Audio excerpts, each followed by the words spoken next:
Vehicle braking characteristics are the most important aspect of vehicle performance.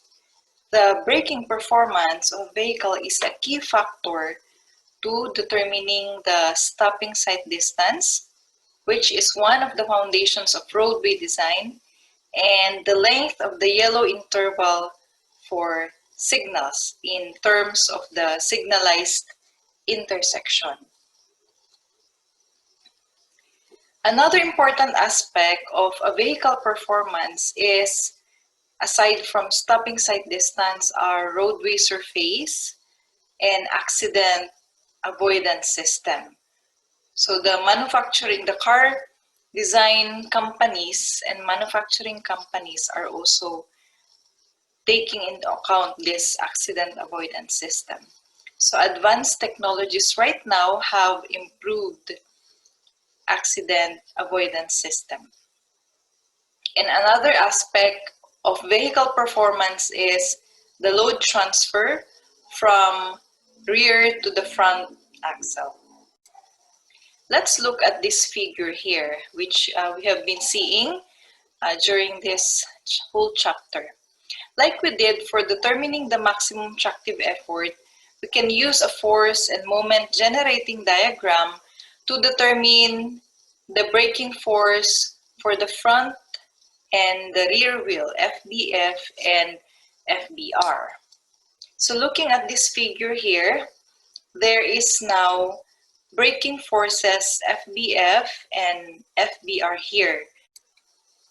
The braking forces have replaced the tractive forces and are now in the opposite direction because these forces or braking forces are counteracting the forward motion.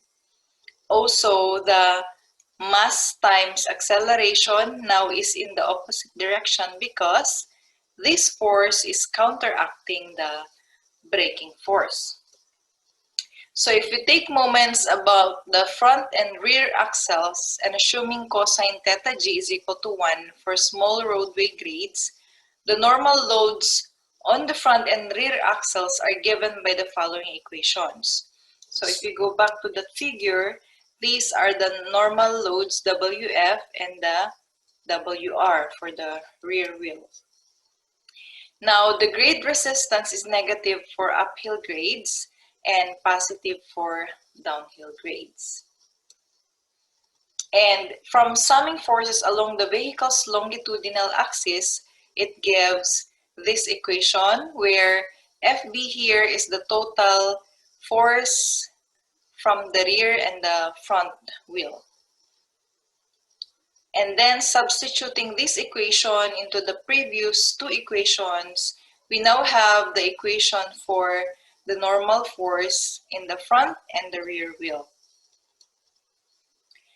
Now, for maximum vehicle braking force, this is equal to the coefficient of road adhesion times the weights normal to the roadway surface. So for front braking force, this is mu times the normal force WF. And for the rear braking force, we have mu times WR. Note that mu here is the coefficient of road adhesion. And we have a table from HCM which indicates these coefficients. So we have these maximum coefficients and these are the slide coefficients. And it depends on the type of the pavement where the vehicle is on. Substituting equations 5.18 and 19 in the previous slides, now we have the maximum braking forces for the front and the rear wheel to be equal to these equations. Note that we have the coefficient of adhesion and then the normal or the weight of the vehicle, and then we have LR, the frictional factor, and H. To develop maximum braking forces, the tires should be at the point of impending slide. If the tires begin to slide, or for example, the brakes lock, a significant reduction in road adhesion will result. Now, we also have the principle of braking force ratio and efficiency. This follows that the percentage of braking force that the braking system should allocate to the front and rear axles for maximum braking is this formula. And we have the BFR formula, which is the brake force ratio allocated by the vehicle's braking system that results in the maximum braking forces.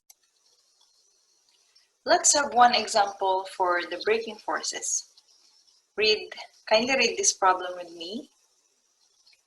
A car has a wheelbase of 250 centimeters and a center of gravity that is 100 centimeters behind the front axle at a height of 60 centimeters.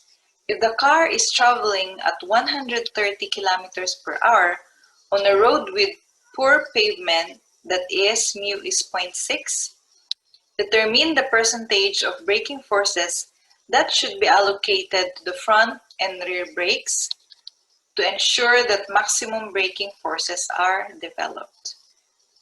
So we have here, this is the wheelbase L, and then center of gravity is 1 cm, 100 centimeters behind front axle. So this is LF. And then we have H is 60 centimeters. And then the V is 130 kilometers per hour. We're also given the mu to be 0.6. And we are to determine the percentage of braking forces. These are the given information from our problem. And we're going to find for the percentage of braking forces at the front and the rear wheel.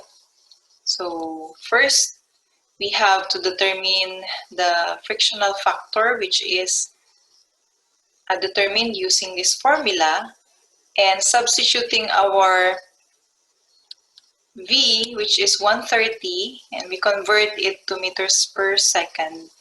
Then we have F is 0.018. Now we determine the braking force ratio, which is calculated using this formula.